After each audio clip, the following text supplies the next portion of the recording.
Horror in 2026 is not playing safe. It's louder, darker, and way more creative, bringing back legends while pushing fear into completely new territory.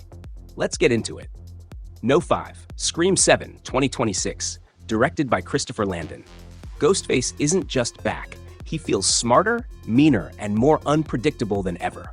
From the very first act, the film makes it clear that it's not interested in repeating old formulas. Instead, it plays with everything fans think they know about the franchise. One thing I really noticed is how self-aware the movie is. It understands the rules of slashers and then bends them in ways that keep you guessing. There's this constant tension built around trust. Every character feels suspicious, and the film does a great job of making you question everyone. Even when you think you've figured it out, it throws something new at you. That unpredictability is what keeps it exciting.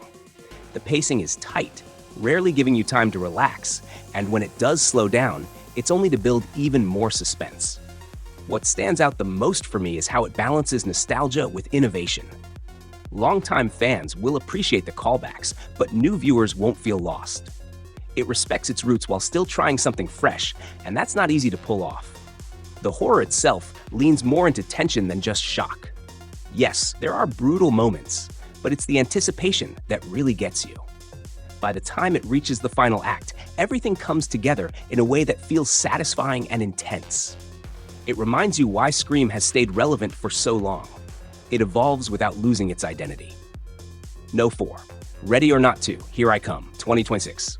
Directed by Matt Bettinelli-Olpin and Tyler Gillett.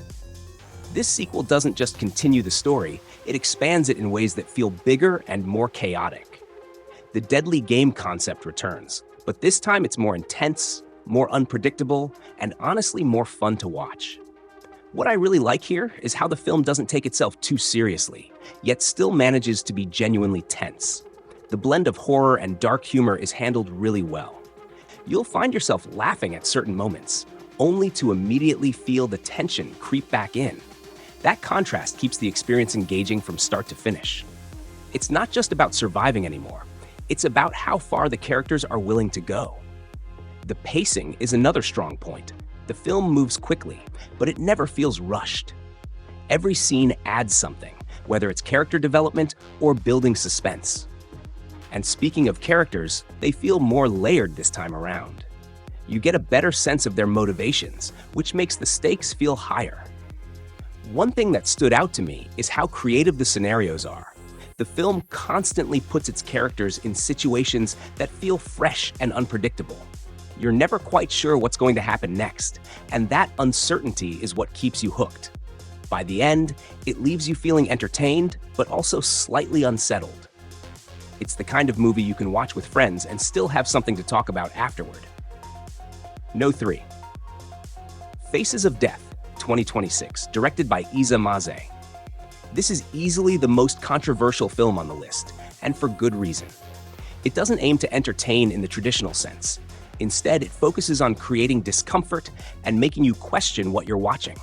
It's more psychological than anything else. What makes this film stand out is its approach to realism.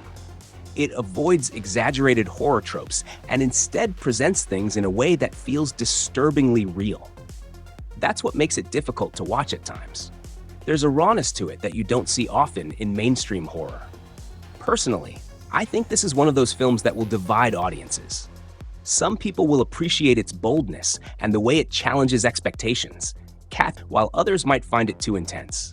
And that's okay, it's not meant to appeal to everyone. The atmosphere is where it really shines. There's this constant feeling of unease that never fully goes away. Even in quieter moments, you feel like something isn't right. It's subtle, but very effective. By the end, it leaves a lasting impression. Not necessarily in a fun or exciting way, but in a way that makes you think. It's the kind of horror that lingers in your mind long after you've finished watching. No. 2. Primate, 2026, directed by Joe Carnahan. This film takes a different approach by focusing on survival and physical danger. Instead of relying on supernatural elements, it grounds its horror in something more primal. The threat feels immediate and real, which makes the experience more intense. What I found interesting is how the film builds tension through unpredictability. You never feel safe. and that's what keeps you engaged. The environment plays a big role as well, adding to the sense of isolation and danger. The pacing is fast, but it doesn't sacrifice clarity. You always understand what's happening, even in the more chaotic moments. And those moments are frequent. The film doesn't hold back when it comes to intensity. One of the strengths of this movie is how physical it feels.